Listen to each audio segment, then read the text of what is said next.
اللهم صل وسلم على سيدنا وحبيبنا وشفيعنا ومولانا محمد وعلى آله وأصحابه وأزواجه وذريته أجمعين. قال رب اشرح لي صدري ويسر لي أمري واحلل عقدة من لساني يفقهوا قولي. إلهي أنت مقصودي ورضاك مطلوبي، أعطني محبتك ومعرفتك.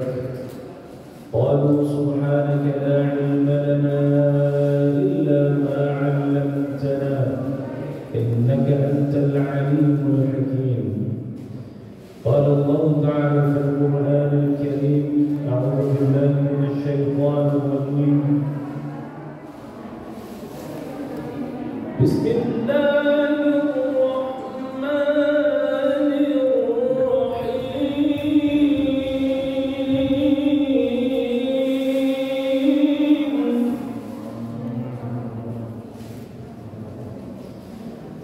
شهر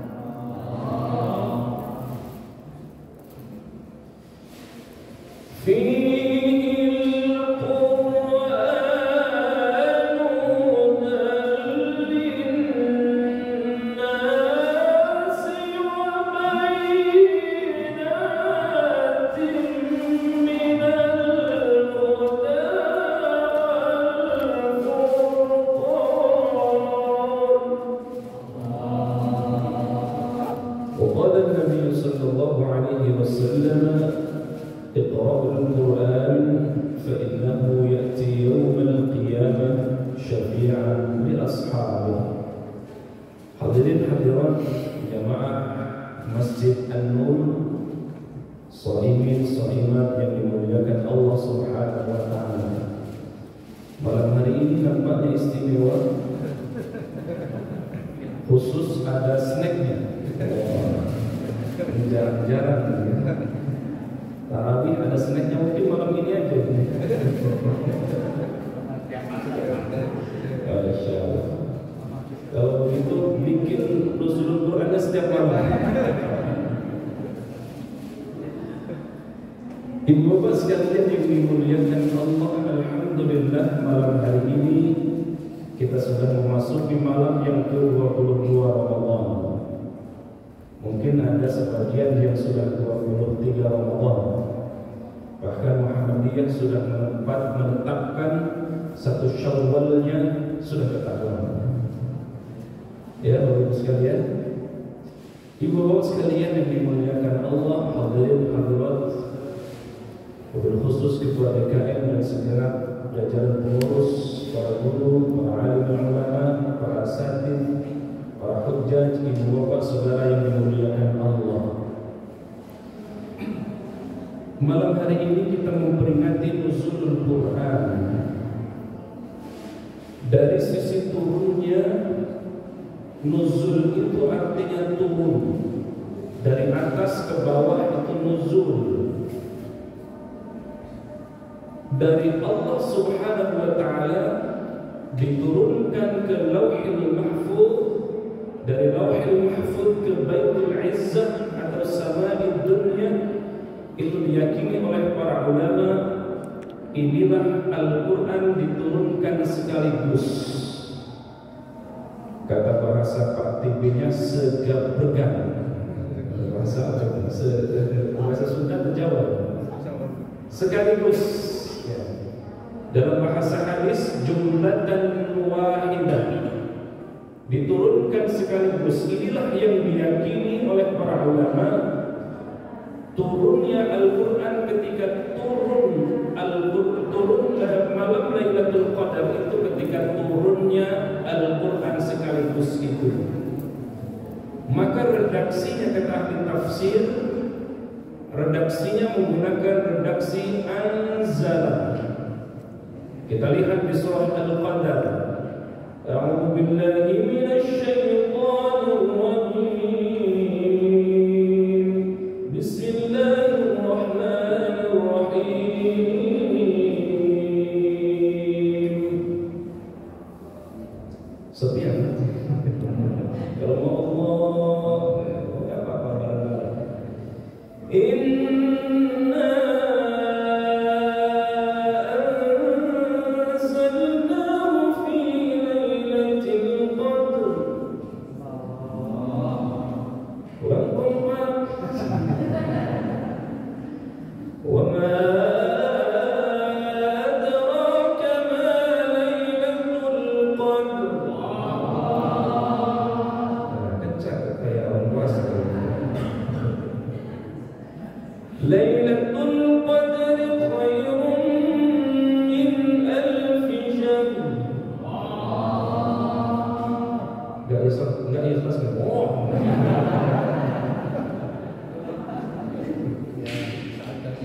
Ini sambil aja itu ya.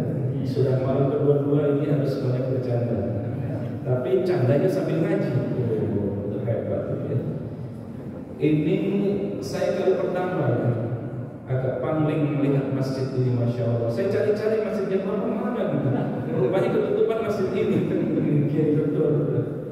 Masya Allah, ternyata sebelahnya masih ada. Ibu bapak sekalian yang dimuliakan Allah, di surah Al-Qadar ini Allah menggunakan redaksi anzala. Inna anzalnahu anzala. Inilah yang diyakini oleh para ulama, Al-Quran itu turun sekaligus. Atau di dalam redaksi yang lain di surah yang kedua, surah Al-Baqarah ayat 185 kata Allah, Bismillahirrahmanirrahim. Syahrul Ramadan alladzi unzila fihi al-Qur'an.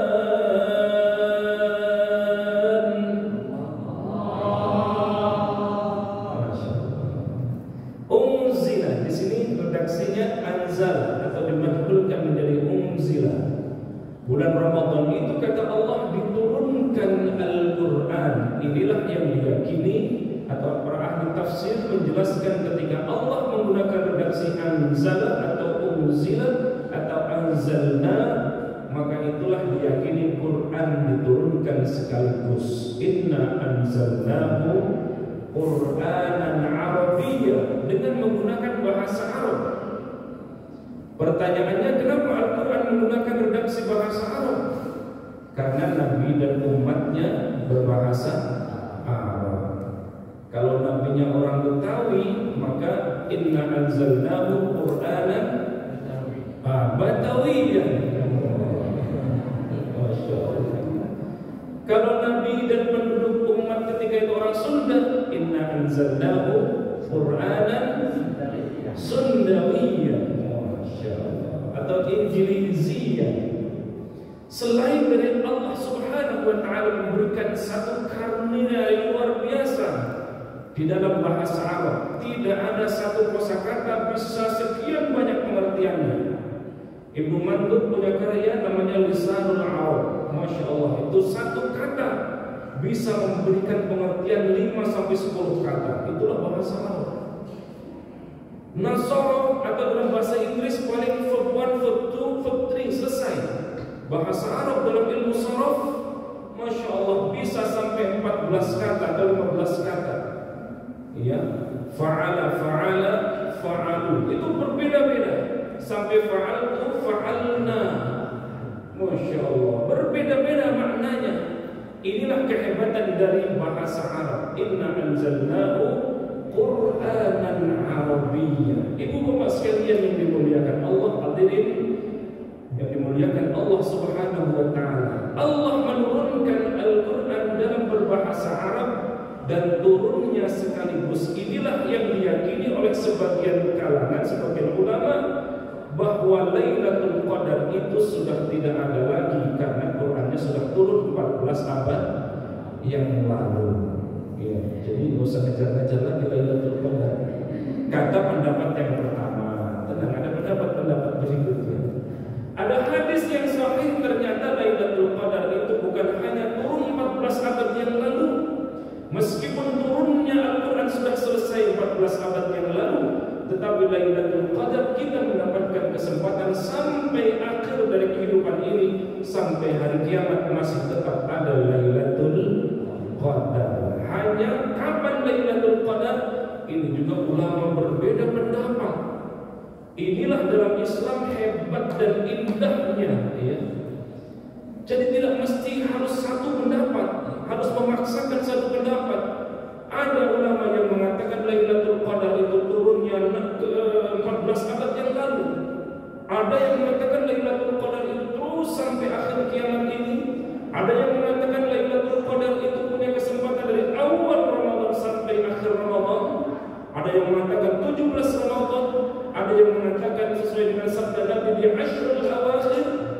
Ada yang mengatakan Nabi juga lebih spesifik lagi di hari-hari ganjil, di Fitr 21, 23, 25, 27 dan 29. Hari ini sudah memasuki tanggal 22 Ramadan. Ibu bapak sekalian yang dimuliakan Allah Subhanahu wa taala. Mari kita ulas ayat yang tadi kita sudah baca. Kenapa Ramadan menjadi istimewa? Ini pertanyaannya. Sering ditanyakan. Ramadan kan sama dengan bulan-bulan yang lain. Inna iddatash syuhuri 'indallahi 12 syahran fi kitabillah yawma khalaqas samawati wal ardh minha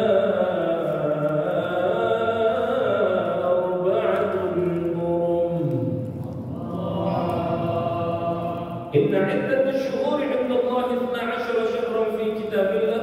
Kata Allah, sesungguhnya di dalam bilangan bulan Allah menjadikan 12 bulan. Dari 12 bulan itu Allah menyebutkan minha arba'atun hurum, ada 4 bulan yang dimuliakan Allah. Tetapi Allah tidak menyebutkan secara spesifik bulan apa yang dimaksud 4 bulan haram itu. Nabi menjelaskan thalathatun mutawaliyatun, 3 bulan yang berturut-turut, Dzulqa'dah, Dzulhijjah, Muharram, dan satu lagi bulan Rajab. Itu pun tidak disebutkan dalam Al-Quran. Allah tidak membunyikan bulan-bulan 4 haram itu.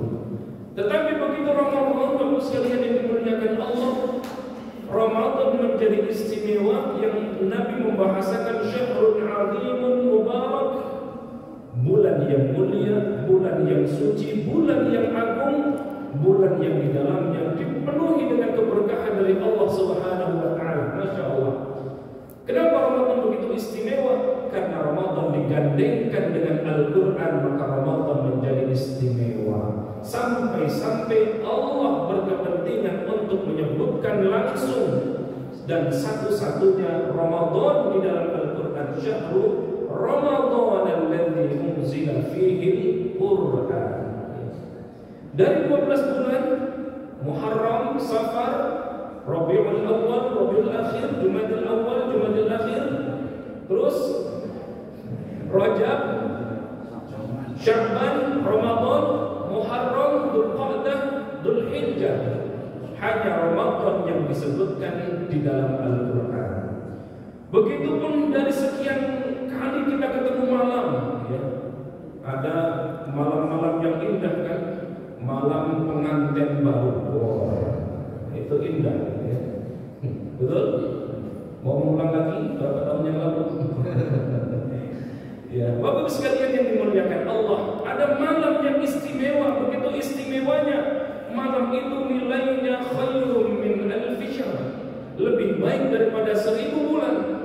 Kenapa malam itu istimewa? Karena di malam itu Al-Quran turun, maka malam itu menjadi malam yang istimewa. Ramadan menjadi istimewa karena Al-Quran turun di bulan Ramadan.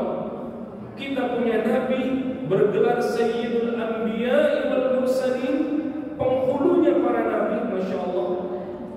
Jadi bukan sembarang Nabi ini.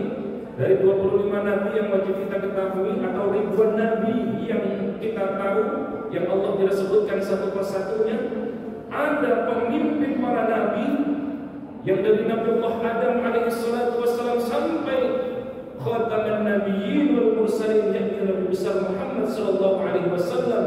Nabi besar Muhammad sallallahu alaihi wasallam itu dikenal sebagai sayyidul anbiya wal mursalin, penghulunya para nabi. Masya Allah. Kenapa begitu Nabi Muhammad itu istimewa, bahkan satu-satunya nanti di akhirat kelak akan memberikan syafaatul uzmah kepada kita, bukan hanya kepada umat Rasulullah, tetapi umat-umat terdahulu. Umat-umat terdahulu, Masya Allah, dijelaskan di dalam Al-Quran itu. Kita ini sudah melewati berapa masa? 2 masa ya, 2 kehidupan. Dari alam rahim, 9 bulan kita di rahim ibu kita, lalu kemudian keluar dari perut ibu kita, masuk ke alam dunia. Baru 2 babak, nanti ada alam kubur. Alam kubur nanti entah 100 tahun, 1000 tahun, atau sekian ribu tahun, kita tidak tahu. Baru kemudian akhir dari kiamat ini, selesai akhir kehidupan ini, kita dikumpulkan di padang mahsyar. Di padang mahsyar itu, Bapak Ibu sekalian yang dimuliakan Allah, seorang suami tidak lagi memikirkan istrinya. Seorang istri tidak lagi mencari mana pasanganku. Seorang anak juga demikian. Masing-masing di antara kita semuanya sibuk dengan urusan kita masing-masing. Bahkan dalam Al-Quran itu dijelaskan, di padang mahsyar itu matahari berada sejengkal dari kepala kita. Kira-kira adem atau adem banget itu? Masya Allah. Sampai-sampai Al-Quran menjelaskan kita ini berkeringat, sampai keringat kita hampir dalam redaksi Quran menenggelamkan kita, saking banyak itu keringat yang keluar. Maka disitulah semua manusia minta syafaat kepada para nabi. Datang kepada Nabiullah Adam alaihissalatu wassalam meminta syafaat. Apa kata Nabiullah Adam? Jangankan aku memberikan syafaat kepadamu, aku sendiri pernah diusir dari surganya Allah Subhanahu wa taala. Datang lagi ke Nabiullah Nuh alaihi salatu wassalam, jangan minta syafaat kepadaku, anakku saja kata Nuh juga tidak memeluk agama sebagaimana yang aku peluk. Ke Nabiullah Ibrahim juga demikian, ayahnya Nabiullah Ibrahim juga menyembah berhala, bahkan produsen dari patung-patung yang disembah pada zamannya Nabiullah Ibrahim alaihissalatu wassalam. Sampai kemudian datang semua kepada Nabiullah Muhammad sallallahu alaihi wasallam, maka Nabiullah Muhammad memberikan syafaat kepada kita. Ya Nabi, salam alaika.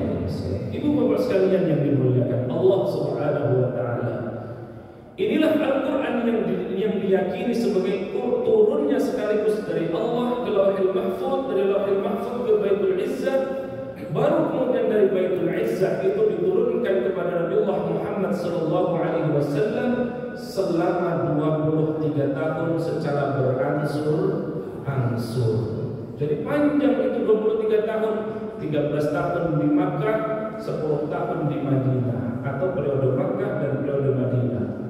Ibu bapak sekalian yang dimuliakan Allah Subhanahu wa taala, ada kalanya ayat itu turun masuk begitu saja melalui mimpi Rasulullah. Ada kalanya seperti gemerincing lonceng. Ada kalanya wahyu turun kepada Nabiullah Muhammad sallallahu alaihi wasallam.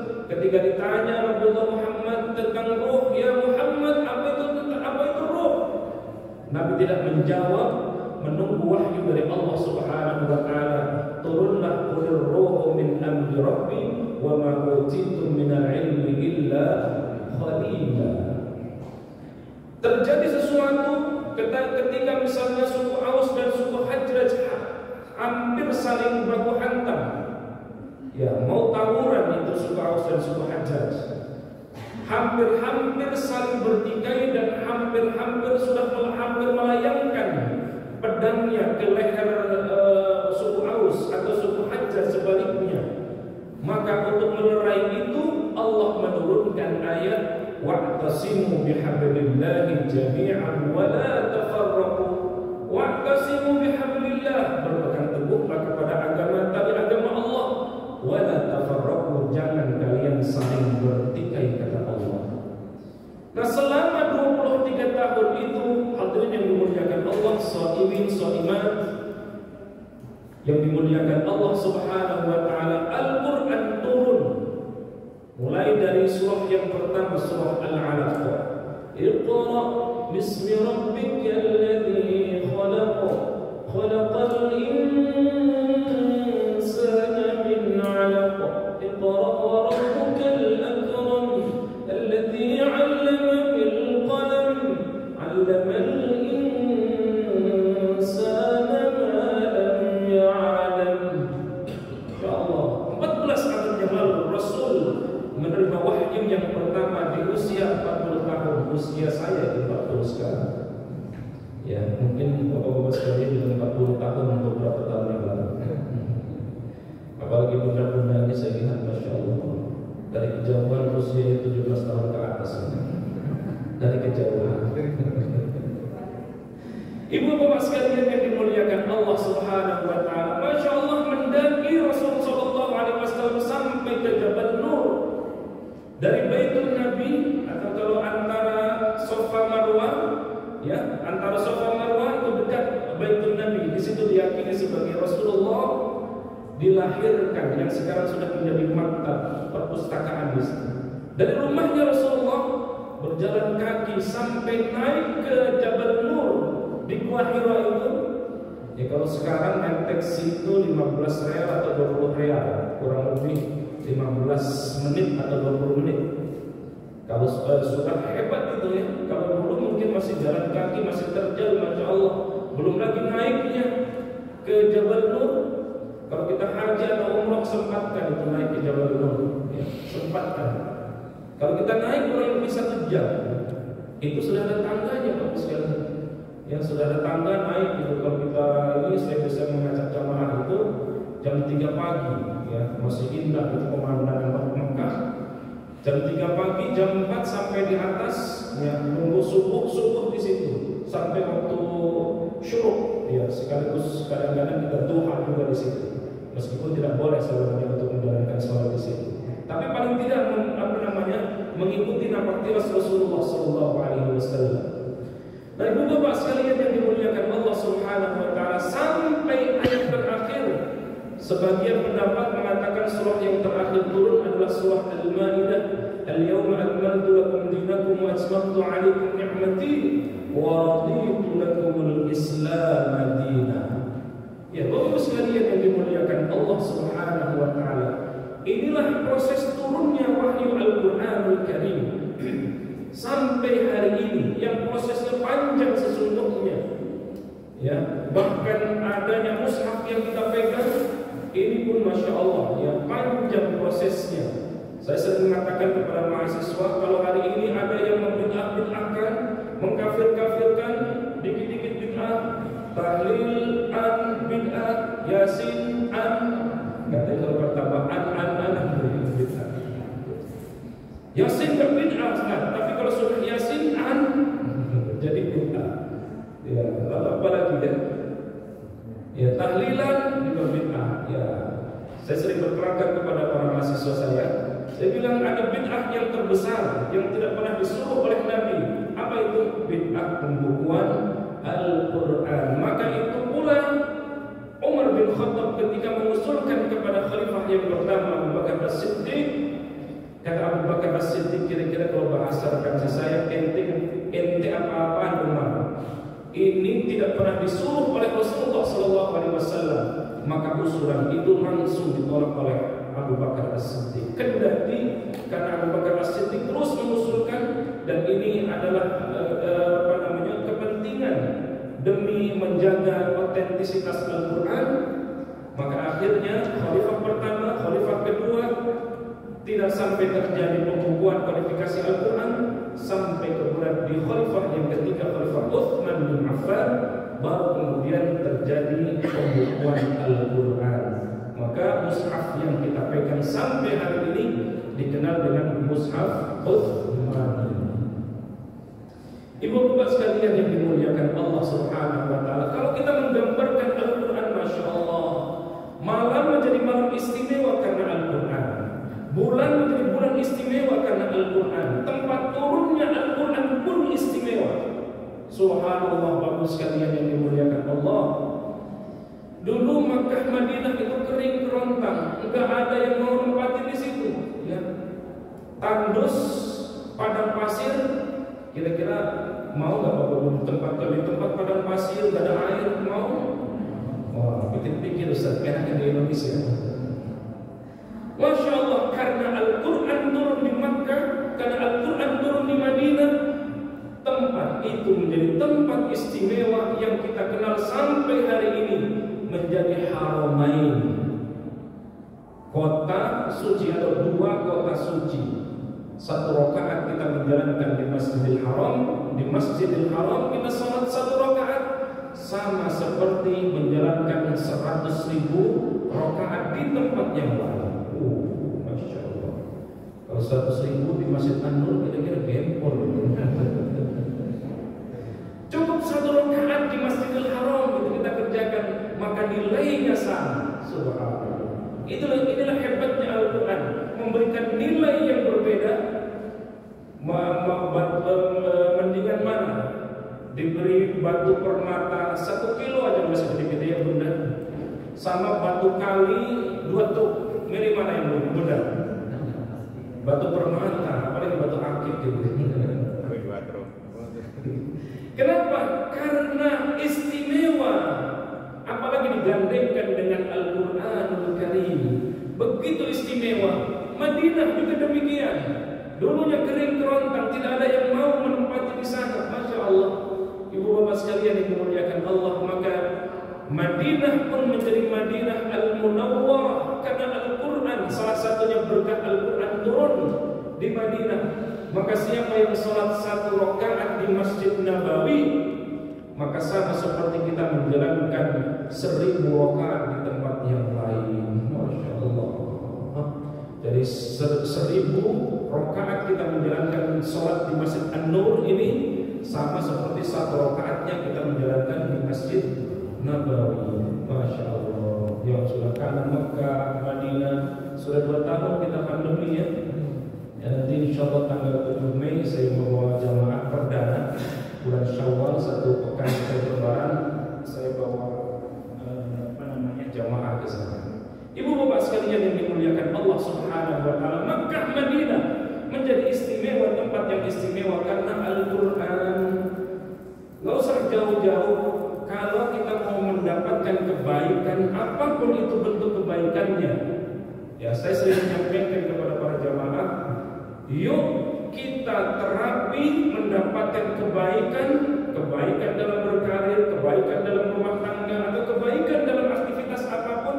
Kebaikan itu ada di Quran. Kata Nabi, man qara'a harfan min kitabillah falahu hasanah wal hasanatu bi'ashri amthaliha wa la aqulu alif lam mim harfun walakin alifu harfun wa lam harfun wa mim harfun.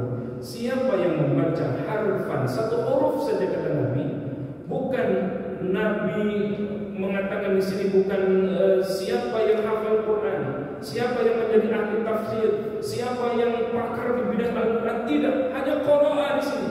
Man qara'a, meskipun makna qara'a ini bisa bermakna banyak. Man qara'a harfan, Nabi menyebutkan harfan, bukan 1 kata, bukan 1 kalimat, bukan satu surah, bukan 1 juz, bukan 1 Al-Quran. Masya Allah, tetapi Nabi menyebutkan harfan, 1 huruf saja, falahu hasanah, maka itu sudah bernilai kebaikan. Ingin mendapatkan kebaikan dalam karir, bisa jadi hari ini kita mendapatkan begitu banyak kebaikan karena bacaan Quran kita, dan bukan 1 kebaikan dinilai oleh Allah, wal hasanatu bi'ashri amthaliha, tetapi kebaikannya sampai 10 kebaikan. Wala aqulu alif lam mim harfun, ketika kita membaca alif lam mim kata Nabi bukan satu pahalanya, tetapi alif harfun wa lam harfun wa mim harfun, masing-masing alif satu huruf, lam satu huruf, mim satu huruf, masing-masing bernilai satu kebaikan, dikali 10 kebaikan sudah 30 kebaikan. Masya Allah. Ya. Ibu bapak sekalian yang dimuliakan Allah, ini di dunia, di akhirat juga sama. Kata Nabi, Iqra'ul Qur'an fa innahu ya'ti yawmal qiyamah syafi'an li ashabihi. Bacalah Al-Qur'an, banyak baca Qur'an, karena sesungguhnya bacaan Qur'an kita kelak akan datang nanti pada hari kiamat, akan datang kepada kita sebagai penolong bagi yang membacanya. Sudah jam berapa nih? Kayaknya sudah kelewatan panjang. Lanjut atau terus? Saya kira ini saja yang bisa saya sampaikan. Tentu banyak yang ingin saya sampaikan, mengulang dari apa yang disampaikan para guru, tetapi saya kira waktu juga yang memisahkan kita. Insya Allah di lain kesempatan. Wallahul muwaffiq ila aqwamit thoriq. Wassalamualaikum